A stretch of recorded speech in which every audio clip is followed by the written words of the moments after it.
But anyway, I've got a couple of things running here. I thought I'd do a bit of a music one today. I have got the S2400 up and running, and I've got the MPC3000 as discussed.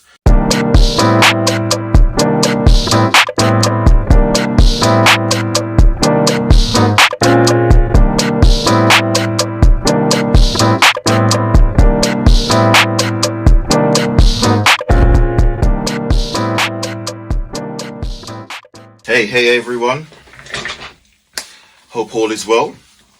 Hope everyone's having a good day, midweek and all that stuff. Yeah, interesting week this week, but anyway, let's have a look at what's going on with a couple of toys. I have a little issue with the MPC3000, but I'll come back to that. My disk drive doesn't seem to be working correctly. It's either that or I haven't got it set up correctly, so I'll come back to that. So at the moment, it seems like it's saving. It seems to save, but when you're actually trying to do a recall and play things back, I'm experimenting with it at the moment, so I'm just trying to configure it. I might have to just go back and go through the whole process again in terms of setting it up, just to make sure that the SCSI disk or the SCSI format is correct. I've loaded the correct files on there, the configuration files, and partitioned it in the right way. Something's not quite right, but anyway, doesn't stop me from using it because I can still sample go in, but it's just doing recall after you switch it off and power it down. But anyway, I've got a couple of things running here. I thought I'd do a bit of a music one today. I have got the S2400 up and running, and I've got the MPC3000 as discussed. And the thing is I just thought I'd play around with some of the sound. Well, I've got a loop running, and I put and this is just part of the test that I was doing in terms of what's going on here to see how the sound save. But I thought, let me just do a little quick comparison. So I had the headphones on, copied a loop from the S2400, ran it out the audio, so ran it out the stereo output of the S2400 into the MPC3000, saved it, set the tempo, is set at 93 beats per minute, and then I just saved it as a sequence, as a sound, then program, then sequence in here, and just ran it. So yeah, it was just wanted to see what was sound. I put the headphones on, thing nearly blew my head off. With the sound. It wasn't just the volume, it's just the sheer weight of the 3000. We've been having some discussions online in relation to the usage of the S2400, and it's been very interesting, some of the comments from an earlier video when I was just talking about the Rossum SP1200, the reissue, the original one, and also the original reissue, which is I think nearly 80% more than the Rossum. It's I think the Rossum retails at about 4K, somewhere around there, and the reissue the anniversary SP1200 comes in at about 7, something like that. And just asking the question, which one would you go for and stuff. And I'm getting constant feedback on that. It seems like quite a topical thing in terms of what those two can do. But also, because I mentioned the S2400, this comes out in here as well, and people have been using their S2400 over a period of time, and it seems like the workflow on the S2400 is really grabbing people because it's quick. And I have found, I will port this from home to studio to home to studio, hook it up, and weirdly, if I want a loop, I've got stuff programmed in here now, and I think when I got it, I just went through, right, I'm going to put all my house loops in here, all various types. I'm going to put the hip-hop ones in here, got all various types. So I can go in quickly, call something up and tweak it, or just create based on these sounds which I've already got I've stored in here, I can create patterns pretty quickly. I find that the workflow, yes, you get the learning process, but the learning process isn't that steep.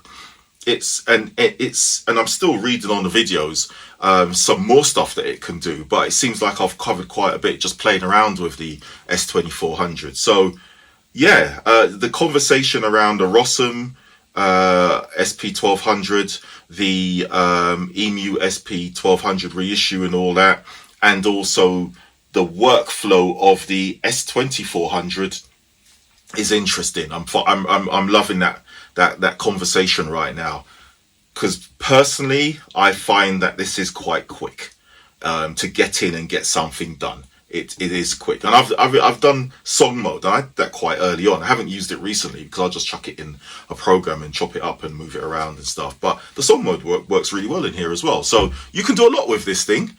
It's yeah, and someone made a comment, I think it was Station to Station, saying this workflow on here in comparison, this really is like taking what was done and moving it into the next century in terms of leaving all the bugbears behind and focusing on what the good elements are and adding to it, and that has worked really, really well. Let's move this out of the way slightly. Yeah, and that has worked really, really well. So yeah, it's good. But anyway, back to the beats. I had a beat in here, as I said, put it in here, played it. I might have to play around with the leads because I haven't got this patched in, because I haven't found an actual home for this yet. You can see over, I don't know if you can see over here. Yeah, you can. I've got the MPC-X sitting in the corner. I actually want to put another one of these stands over here. I probably mentioned that before, in this corner. And so then I can reach from this one to this one, then I've got stuff here, but I still want to have a bit of a clear desk space just for the keyboard, mouse and moving around. But this is the home for the S2400 because I can access it quickly. I can just plug it in and take it out and stuff like that. This one moves around. The others, well, we'll see, not too sure, but I need a stand for this, so I'm going to probably order a stand.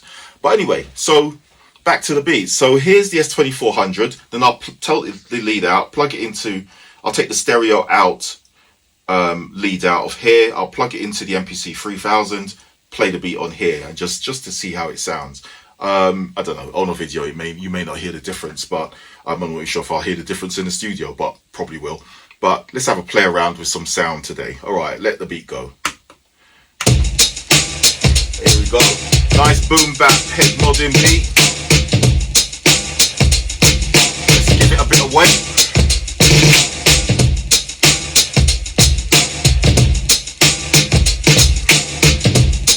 That's what I like about it. It's just weighty.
Lovely stuff.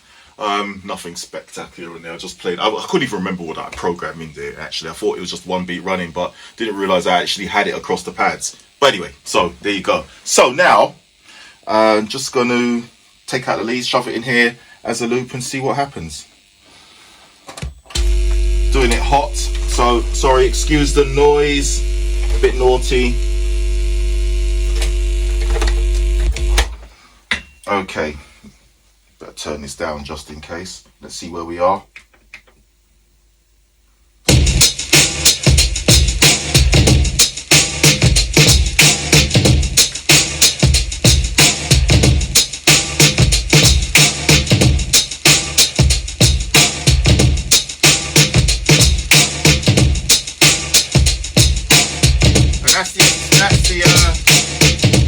3000 running with the same sound.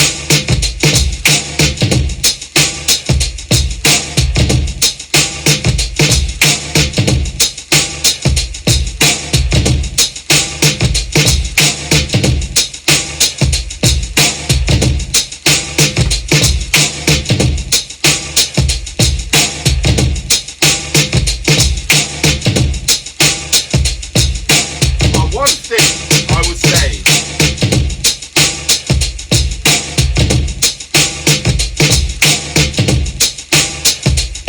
clean up.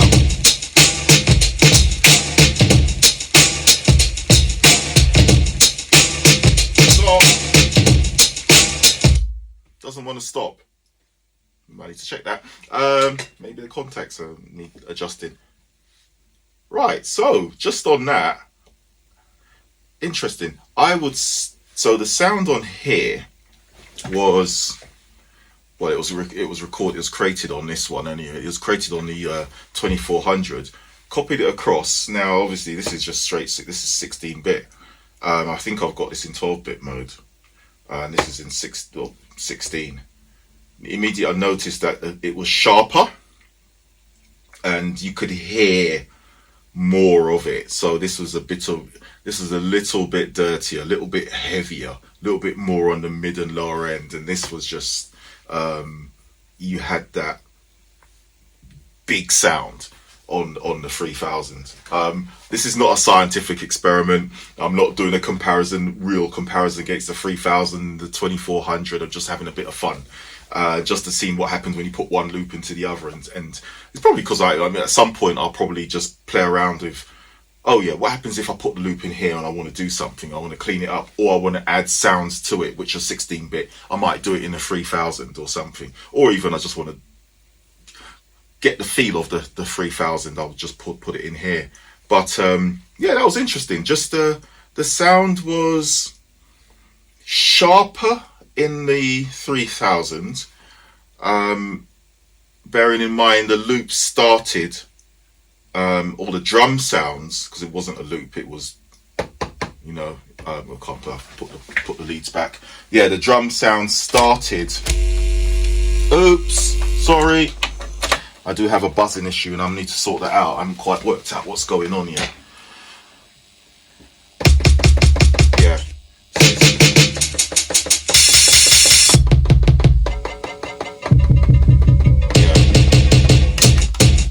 Yeah, it's just, so I've got, it's a proper pattern created from scratch on here, and so you could hear the swing, couldn't you? You could feel that movement, and that's why I wanted a 2400 or that that SP sound of what this could do.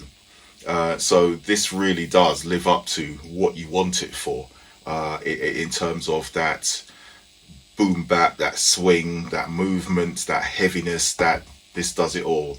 When I took that out and put it as a loop in here, it sharpened it up. I wouldn't say it gave it that bit more of a high end. You could hear everything. Just the sound was a bit sharper, but it still had the weight. It still had that kick. So yeah, that was it. That's my quick, not comparison, but mess around with the MPC3000 and the S2400 with a crunchy 90s boom bap loop. All right, everyone, have fun. See you later. Enjoy your week. Catch you soon.